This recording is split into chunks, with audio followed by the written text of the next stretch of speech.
What I remember most about my parents, more so my mother, she was 25, married with a boyfriend and a husband. And what I remember most about her is the day that I found her body. Meet Rika Carter, a hustler's wife, a gangster in her own right, and my mother. She's respected for being real, loved for being raw, and cherished for being rare. 20 years apart, so together we grew up. Different lives that run parallel. Became a better me from the story she tells. And that's what we need. Valuable lessons from a mother's legacy. I know you thought I wouldn't shine like this. They know I took my time with the shit. Diamonds on my neck, I'm blinded with the wrist.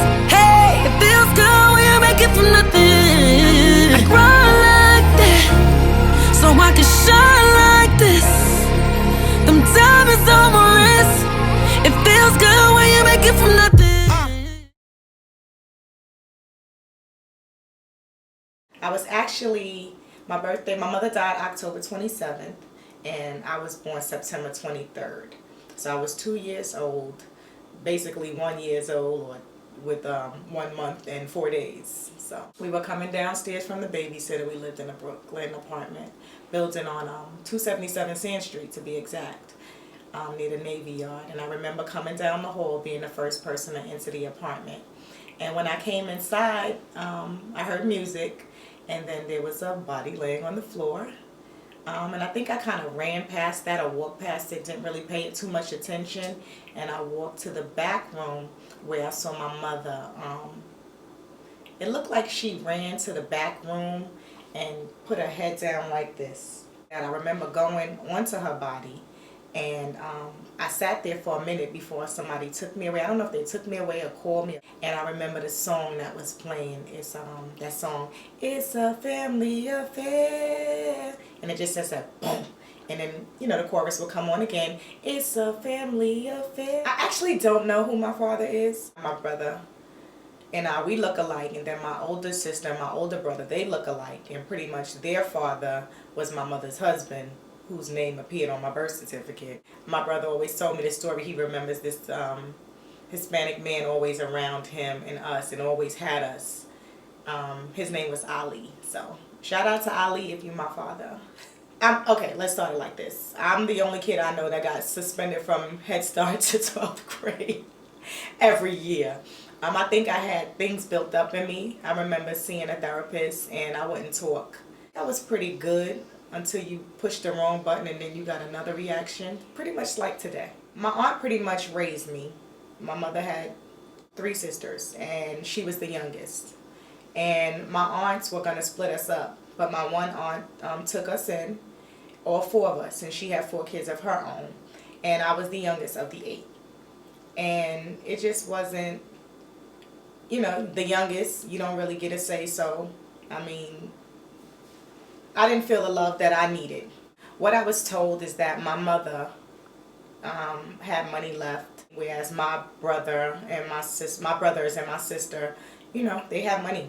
And I didn't feel that when I got a certain age, because my aunt used to take them to the bank and, make withdrawals, and I didn't feel that I received anything. So basically, when I got old enough to ask, I was asking my aunt, well, where's my money? When I was the youngest, I was sent to St. Thomas. I guess I was giving my aunt to too many problems, too many issues, and I was being sent to St. Thomas and to live. I had to be like 11, I don't know, 10, 11, I don't remember, but I know I came back. I was wearing like a size 9, 10. I was beautiful. I had a beautiful skin. I had my little Caribbean accent, and I was sent back because I ran my aunt phone bill up because I was shouting everybody out. When I was sent there, she actually received money as well, and she took the money that we received from my aunt in the States and shared it with me and my cousin Julie. Shout out to Julie. I might have been like just making 13 or 12 and a half, going on 13. And I got pregnant, and I was in the 8th grade. And I told my aunt, and my aunt actually took me to get an abortion. And when we went to get the abortion, I was told that I was 7.5 months pregnant, and it would be a risk. I would die, and as well as the baby dying. So when we came home from the abortion clinic, my aunt walked in front of me, opened the door, put her keys in, and actually turned around when she got inside and said, "Where you going? You're not coming in here with no baby," and closed her door on me. And I think that's when Rika was born. And my aunt put me in a home, the New York Foundling home. I think it's on 72nd, 71st Street in New York. And I went there, and it was awful. It was a home for pregnant women. And on the very first night I got there, I had a fight. Came in there, and they explained to me that it was giving chores. Like, girl, I just went through all these tests and all these questions and all this new shit going on around me. Like, yo, I just got here. Y'all gonna tell me I have to wash the dishes, dinner dishes. So they had this huge sink, and the sink had this thing that you spray to you get the little dishes and you spray or whatever. So I looked around, and everybody going in there to watch TV except for the new girl. I said, well, damn, let me see what's on TV. I'm going to go ahead and go up in there and watch TV too. Well, they all decided to come and bring me in the room to talk to me. Muñeca Monica, she came and was like, you got to wash the dishes because you can't come in here until the chores is done and all of this and all of that with her little accent. So she comes in there, and then she just says something, and it just was like, I saw her talking, but I just said, boom, like I just hit this bitch so hard, and she was so shook that the other girl came, and I just was like, yo, I can't fight y'all right now, but I got time for it. I'm here for it. I grabbed her, I took this cord that was around the thing and just started wrapping it. Like, I was just so angry that y'all bitches even tried me. So I just wrapped the cord. I was thinking in my mind, like, yo, this is with the umbilical cord, because that's what I had just saw. We had the little sonogram thingy. I didn't know what all of that stuff was, but I would remember them telling me about a cord and how to be careful. And I just wrapped the cord, and all I could just do is just like choke this bitch. Like, so they told me I couldn't fight there, and that I needed to see a therapist. And I'm like, here we go with this shit again. So they had me see 2 psychiatrists to see if something was wrong with me. So, well, when I had my son, it was October 29th, and I remember being in St. Vincent's Hospital in New York, and I remember I woke up after I had the baby. I woke up, and I remember seeing goblins and little witches walking around the hospital, and I just thought I was in the Twilight Zone. Like, seriously, I was like, what the like, I thought they thought I was crazy and put me somewhere. They would not let me hold my son and be in the hospital with my son by myself. And pretty much they came and told me that I couldn't take him home because I didn't have a residence. Like, a bitch didn't have a mailing address. They found some places for my son to go. So, I'm sorry. Was there a memo that they were supposed to give the mothers that your kid don't go to the same place? But they didn't want me. They didn't have a place for me and my son to go. So I told them they might want to go ahead and find a place that's going to accept both of us, because my son is not going anywhere.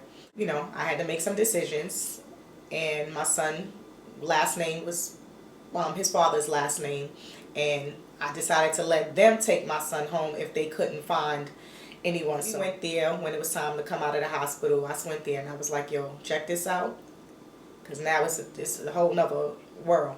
Check this out. I need you to understand, I'm not staying here. My son ain't staying here. I come whenever you need me to come. You can get you a couple dollars and go ahead and act right, because we not staying here. You gonna get your money. You won't get in no trouble, and you won't have a problem out of me.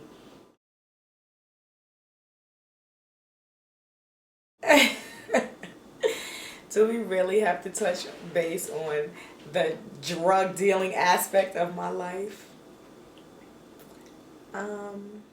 My brother, he was doing his thing at the time, and I was pretty much up under him, and it's pretty much like, yo, you got a kid now.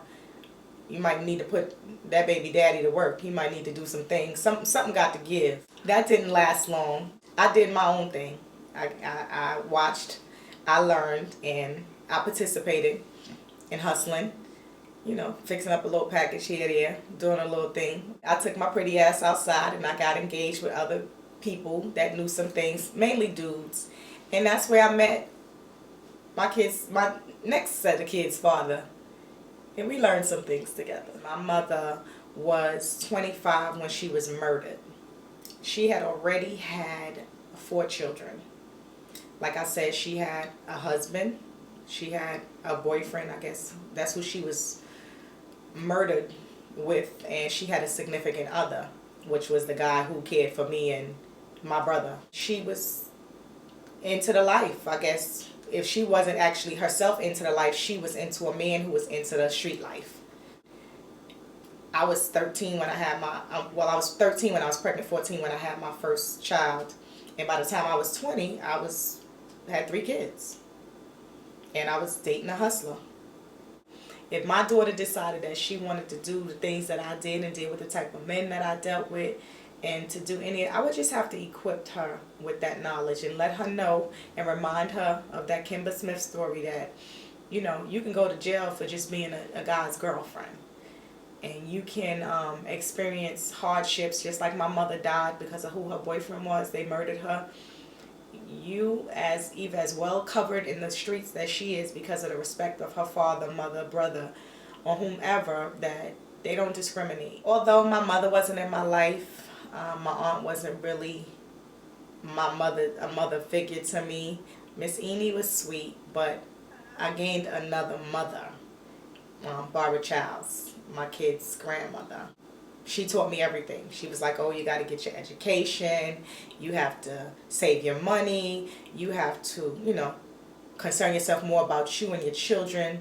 You know, a man gonna be a man. She gave me some rules and regulations. She taught me how to cook. She was my everything. Like, she talked to me. She treated me like her daughter and her son like her son-in-law.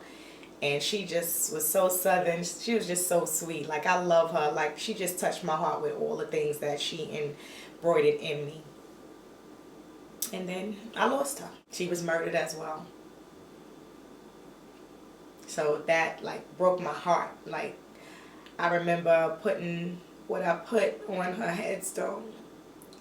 And it's like, she was so good to everybody. And all I could put on her headstone was, when I done the best I can. And just knowing that she did the damn thing, it's like I felt crazy. I felt like she was my birth mother when I lost her, opposed to losing my birth mother, my real mother, my mother. Like, I loved her. She gave me everything. She taught me everything. Losing Mother Childs showed me that I have to be a good mother, number one. It made me realize, like she always told me, you're only going to have a handful of friends. Learning and understanding females and how they move. I understood, like, her relationship with her sons, like the love she had for them. I understood what unconditional love really was and how to give it and how to receive it with your children. It definitely sparked a fire in me. It didn't make me hate, but I had strong dislikes for a lot of things, a lot of people, and the way people move. It just was a very, very, very harsh reality and learning experience. Life as a hustler's wife. I remember being the first girl in the country with the BMW station wagon. With my little badass son Kevin. When I used to get to Harlem, he couldn't wait to get in the middle, the sunroof, and put his middle finger up as I drove. We lived in 8-bedroom mansions. We lived in houses with pools. We've had a nice luxury life, but it just wasn't over the top for me. My kids didn't want for nothing. I mean, they all had banks that they saved. They had accounts. I didn't do lavish vacations. I did vacations with the kids. You know, the family, Disney World trips, you know. I'm more of a have money for a rainy day kind of woman. I didn't want for anything. I didn't have to steal from him. You know, some chicks get thirsty and they steal from him. Anything I asked for, I pretty much got it. When he and I got into things, you know, I remember a time or two, he was like, oh, I'm not giving you nothing, go get a job. And I actually had to work. And I remember working at the Gap Kids. That was the best thing he could have ever did, because Gap, the discount was crazy. My kids always had Gap. I'm still the same way. I'm quiet money. You'll never know if I'm doing good or if I'm doing bad by what I drive, how I dress, what I do. None of that. Don't get it twisted. I did have a few things and still do. That's the great part about it. I was a mother. I didn't have time to, I made sacrifices being a mother. Sometimes when I went out, people rode behind me. I had to let him know everywhere I was coming. And sometimes I thought about, was that just for him to know my whereabouts or what? But a bitch could hold on to a little piece or two and be in the street and be ready for whatever. I just was more of his ride or die. I was more of, you know what, let me count this money, give me 10%. Let me get this out your way. I was more of, hold me down, like, oh, we got a problem with this nigga. Like, I was whatever. Like, I was throw the hoodie on and I got you on the passenger side. Like, let them think it's two niggas. They'll never know a bitch hit them. Like, I'm she. They say the life is you end up dead or in jail with the grace of God. I survived. I survived the life of a hustler's wife. The night before my kid's father was arrested, other people actually knew. Nobody called me. It was in November. I remember me and my daughter being dressed alike for Halloween. We were Indians. I had took my braids out. I had planned on getting my perm. They called on the phone. They was like, yo, this is the FBI. This is not a joke. We got your house surrounded. Get up and open the front door. I hung that phone up. I was like, click. Like, stop playing on my phone. Because in the house, we have 5 lines. So they rang a phone again, another phone. Like 2 phones was ringing, the main line and my private line. And they did it again. And I was like, these motherfuckers better stop. I'm tired. Stop calling my phone. And I hung up again. I think about the 3rd or 4th time when I heard that boom, boom, boom on the door, I was like, oh shit. I got up. I ain't have time to do nothing. I remember having my period.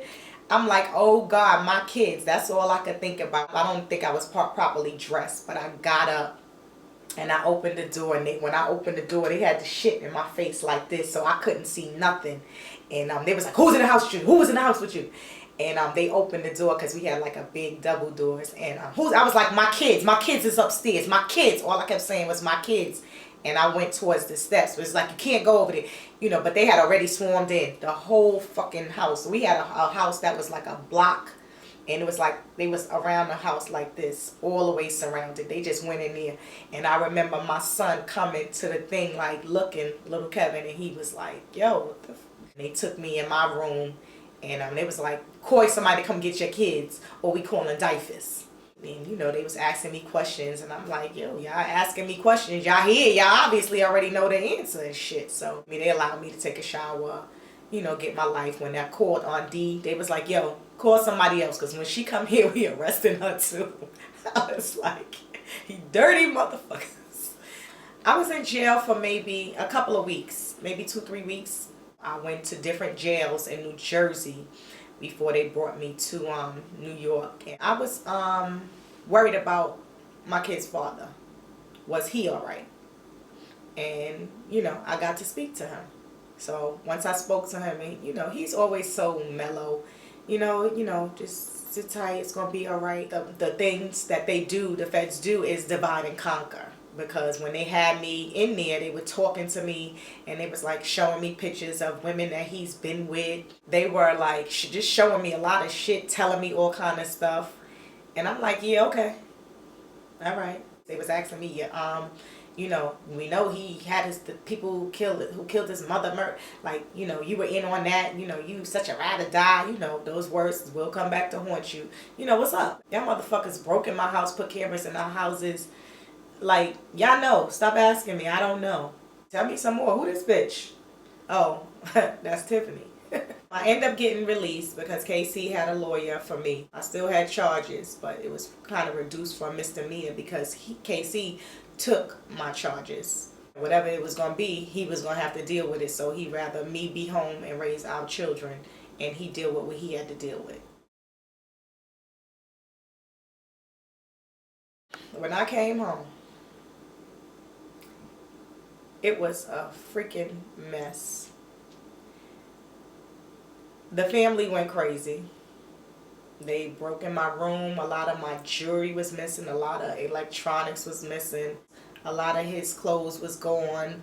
A lot of shit was taken. It just was a lot of shit. I was told they were upset because I was given a lawyer, and none of them had a lawyer. But those were my kids. It's all good. All of that shit was replaceable. My freedom was worth so much more. I got my kids and I moved out of the 8-bedroom mansion and I moved into a 1-bedroom in the Bronx where the motherfuckers robbed me after 2 weeks. Came in my window. I experienced Mickey and Minnie playing tag while we slept. It was crazy. I had a bed, a mattress, or something on the floor, and mice was in there. So I knew I had to get the fuck up out of there ASAP. As far as our assets and the money that we had, they had frozen everything. Everything they could possibly freeze. I feel like my kids never ever experienced that they were struggling. I think that they never experienced that these bitches stole from their mother and took her clothes and her money. I really actually confided in a few people. Like, I had money here, money there, money everywhere, just for a rainy day, and the bitches kept my money. And God bless them. They kept my jewelry. The little sister was wearing my clothes. It's all good. But it is what it is. I had my sanity. And I had my kids. And it was more important for me to, keep it real with my kids. Like, listen, this is what we gotta do. Y'all gonna hear things. Shit was in the newspaper about us. Y'all gonna see things. People can be vindictive. So you never know what they would know. And they stood by me from my oldest to my youngest. Just held it down. Did what they had to do in school. Didn't give me too much of a hard time about anything. They didn't get into a lot of trouble. Except for that middle one. There's always a will. There's always a way. And a mother and a father or parents is going to make it happen. And that's exactly what we did. Well, my oldest, he was one way or another. He just was like, Ma, you all right? Making sure I'm all right. It was nothing we could do about their father being in jail. My middle son was fucking livid. He just was like, yo, we went on visits. My son didn't talk for 8 hours up in Otisville. He just sat there. My baby girl, she just was like, yo, I love you, mommy. I love you, daddy. She's the one that wanted to write, make cards. She was ready for visits. I think they were all pretty cool, but they just wasn't for the shits with this other baby, this child that came about to find out that wasn't even their father's child.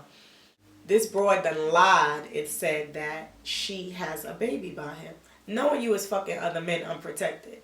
So now you done put my family and my children in an uproar where my children, I have to tell them that.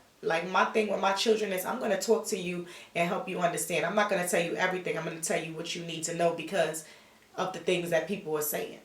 So you came there and you're a fucking fraud, and now your son thinks that his name is their last name and their father is his father, and you knew that wasn't his father. My middle son actually hated the broad, hit a car with a baseball bat while the father's in jail. This bitch pressed charges.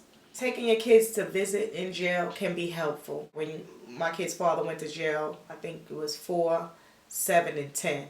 He was going 10 years. I think I lied saying the father was in a work camp. I think I told my kids different stories, and when they always asked when he was coming home, his answer was soon, so my answer became soon. So bringing them near, my children near, to try to understand, talk to him for 300 minutes on the phone or a month was difficult.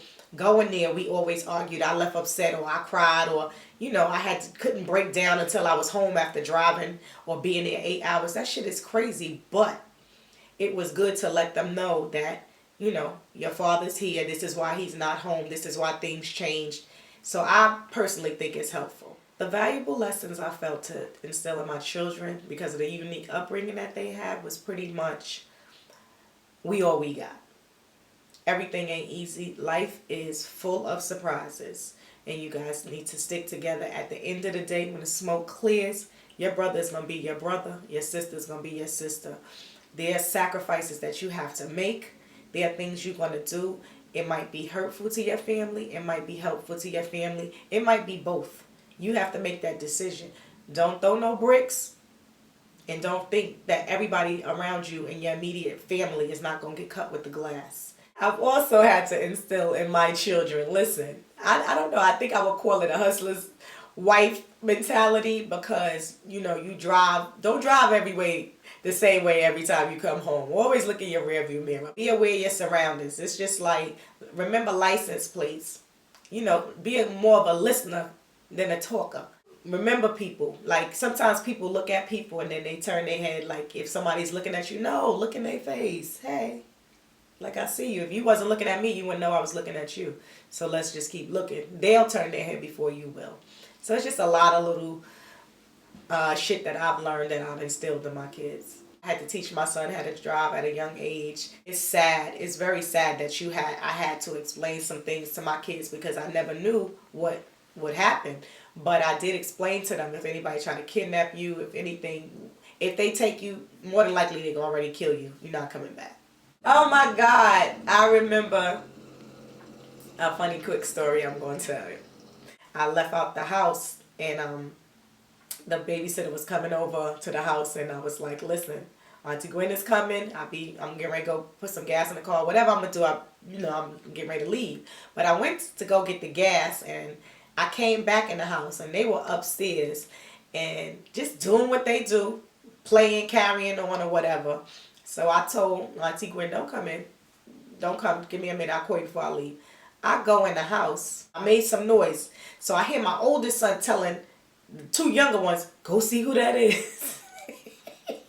Go see who that is. Go see what that is.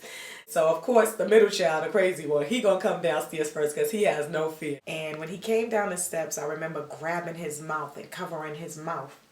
And I was like, don't say nothing. Don't scream. So I hear my other son and my daughter upstairs calling him and he not answering. And I hear my oldest son telling my daughter to go downstairs. And I'm covering his mouth. But he's answering me, whispering back. He was like, Pop told me to come downstairs. I said, scream for Pop. Tell him to come downstairs. Come downstairs. So he started screaming to tell Pop, come down here. He was like, what? For what? Like, but I think that caused me to teach my kids about safety comes first. And, you know, the hustler's life is a very dangerous game depending on who's playing it and how they're playing it. So when I found out I had cancer, I was 32 years old. I had a sore throat and my throat was really bothering me. So I went to the doctor.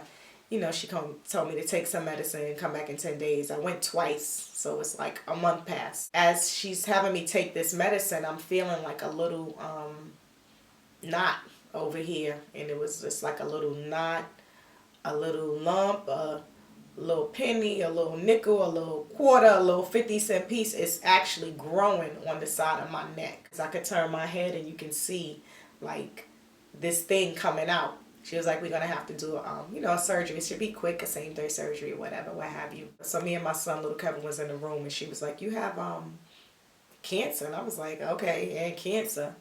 And she was like, yeah, you have cancer. It's Hodgkin's. I can't remember. She said lymphoma, non-lymphoma. I don't know. Whatever, her voice started fading out. Unfortunately, it was stage 2 because it had already spread it. Once they took it out on this side, it was already in this side. I looked at my son and he asked the doctor, he was like, is my mother going to die? But after that, whatever she was explaining, I just kept hearing her say, wah, wah, wah, wah, wah, wah, wah, wah. Like, I'm just looking at her like, oh, looking at my son. Okay. I remember how my friends treated me as the disease and the chemotherapy and everything was going on. It was like, where's everybody? I remember telling my sister Maxine, she was in the hospital at the time, and I came there and I didn't want to tell her what was going on. And she was like, yo, you look crazy. You look sick. Like, she knew something was wrong. She was like, yo, I get up. I'll fuck you up. You know, like she was in the bed with the morphine drip. She had just had a surgery. She was heartbroken and then she dozed out for a minute. I love Maxine. And I think a lot of the things that bothered me was the way people would say, oh, you got cancer. You know, I didn't really want people to know. I didn't tell them. I wanted to be able to embrace the fact that I was living with a disease. You know, losing my hair. Whew. That was another thing. I just thought I was a fucking alien the day that it actually came out. But when I started the chemo, I think after the second round, it started coming out. So I would do this and it would just come out. But I still wouldn't wash it. And it just kept getting thinner. And as I would pull it, it would, it would just come out. Then I would lay down and it'd just be all over the pillow. And I'm just like, ugh, whatever. You could smell the chemo and all the fumes coming out my head and my hair locked. And it was me, my daughter, and Shannon. And we sitting there and I'm like, oh shit. And it was like natty, it was stuck, it wouldn't move, whatever was left. So I called Lolita. I was like, yo, Lolita, whatever. And then it wasn't until I looked in the mirror and I was like, oh shit. Like, yo, I got a disease. Like, yo, and I just felt like everything was moving in slow motion. I don't know if I cried or what, but my daughter was like, I just remember seeing her face looking at me like, what's happening, mommy? So I just had to pull it together. And I didn't worry about it. I got new earrings and I kept it moving. I had to live. I had to be here for my kids. I couldn't die. So it's like having a fever, pneumonia, diarrhea, the flu, everything at the same time. And you have to get up and go. And it's all day. It's like it's no cease to it. Some days you have a good day, depending. Like I got my chemos on Thursday. I went to work on Friday. After work Friday, I tried to sleep till Monday and pray that it was going to be a little bit better. Like everything changed. So that's like really scary, not knowing and not having no control over it. Like I didn't care what anybody said, what anybody thought. And I realized people are suffering with this and nobody's talking about it. And a lot of people is kind of ignorant to disease. And when people started asking me, I'm like, yeah, I had cancer and yeah, I was bullheaded. Like, so what? Like, the bigger picture is I have 3 children here to raise, and that's what it's about, being strong for them and being strong for me and overcoming any challenge that come in my way. And after I went through the whole cancer situation, I say a few months later, my sister Maxine was diagnosed with cancer, breast cancer. And Lord, God knows, I'm like, I'm over this. I wasn't even going to say the C word ever again in my life. Like, I'm never, ever, ever talking about it. Like, I'm done with it. And then my sister got diagnosed. I guess God had a different plan for me. Maxine got diagnosed in February or March of 2008. And she died June 21st, 2008. I felt helpless. I felt like I need to help her, but I couldn't do anything, and it just rocked me. It just sparked, like, I just felt so much like, oh, hell no, like, my sister's not going to die in vain. But Maxine dying really broke my heart, and I just decided I'm just going to bring awareness to everybody. This ain't going to be something quiet and silent. Nobody around me is going to not know about cancer. Somebody got to do it. Faith Walkers. Shout out to Team Faith Walkers.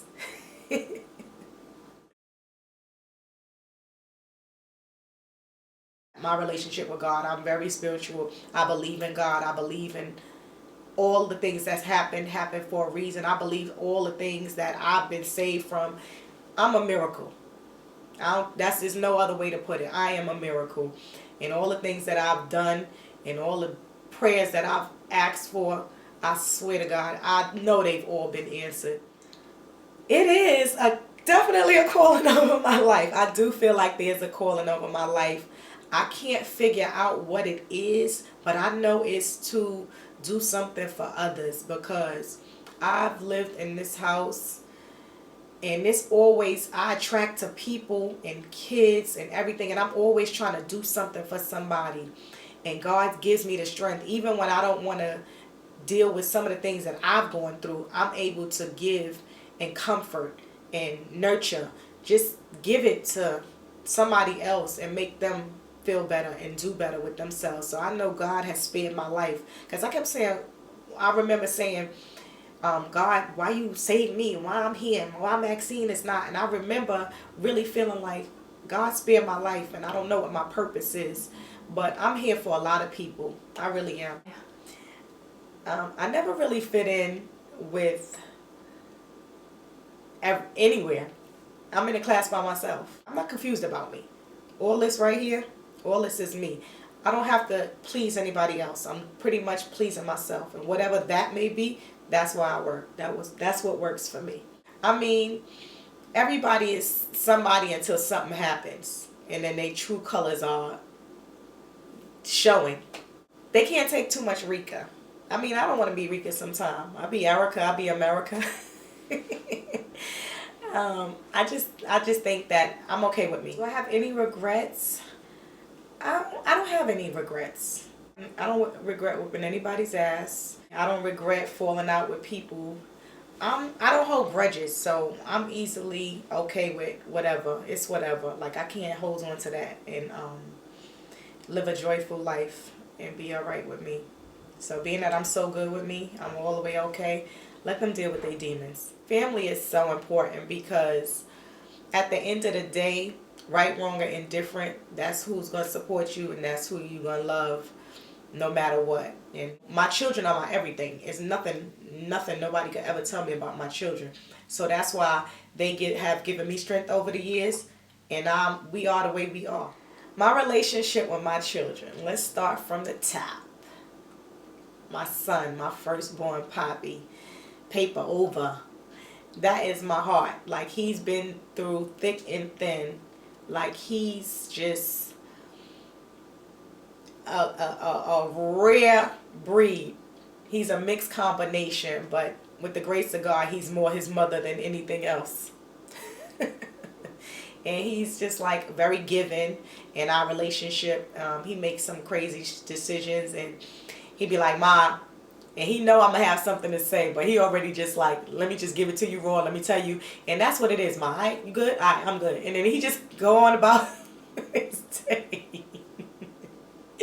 That's my Speedy Gonzalez, my Papi Chulo. And then there's Kevin. Kevin is me all day. Little Kevin is Rika. Y'all know that is my favorite child. Yes, I said it on the record. Little Kevin is my favorite child. He's so much me. He's so like me. To see myself in a male version. And, you know, we just got really close with a lot of shit that he handled. He got that nonchalant attitude, and he's very quiet. He's very observant. He's sneaky. And if anything ever, I know Kevin did it. He gonna take care of that. And then there's my princess. She's everything. Like, she got to do everything that I didn't get to do. She was able to go to college. She just does everything that, you know, she wants. She's different. She's not consumed by any one thing in particular. She's very smart. So I love all of that about her. I love her wittiness. I love her dare to be different. She's just so different. Like, that's my best friend. Like, when all these other broads that was my friends don't come through for me, I know my daughter coming through for me. So it's okay to have a best friend. Hey, best friend. I love being a grandmother. I love being a grandmother. When I look back at the craziest things in my life, being that I believed in God from a child, I didn't think I would last this long and be this well, because I am well. I am a kept woman. Thank you, Jesus. But all the crazy things that I've been in my life, and at this age that I am now, 40 great, I feel like I wouldn't have been here. Or if I was, well, I am. It wouldn't have been this. I wouldn't be as blessed as I am. I am truly blessed beyond belief. I don't know what this is that I'm doing here today, but it is for my family, just mainly to my children the most. There's so much to your mother that you wouldn't dream of knowing until y'all get in y'all old age, or until I get older to tell y'all. But just know that I'm grateful to be alive. I'm grateful to have my children. I'm grateful to everybody that came across in my life, even the people that did me wrong, that stole from me in my time of need, the people that talk about me, the people that worry about all the wrong things, the people that give me fake love. It's okay. It's all right, because you know what? God knows my heart. To all the people that feel a way about somebody or something, and their family or their friends or their significant others, I'm here to tell you it's not worth it. I'm just grateful that my children was understanding, that I'm able to grow with them. My grandchildren, I love them to life. Live your life. Stay out my business. No, just kidding. No, not. But basically all of this was said and done so my kids will know that all shut eyes ain't closed, and everything you do, somebody's watching. And tell your story before anybody else can tell their stories. So I just give little bits and pieces. There's so much more to my life that my children will learn as they grow older. Hopefully when I'm older I can tell some war stories. All right, it's Rika.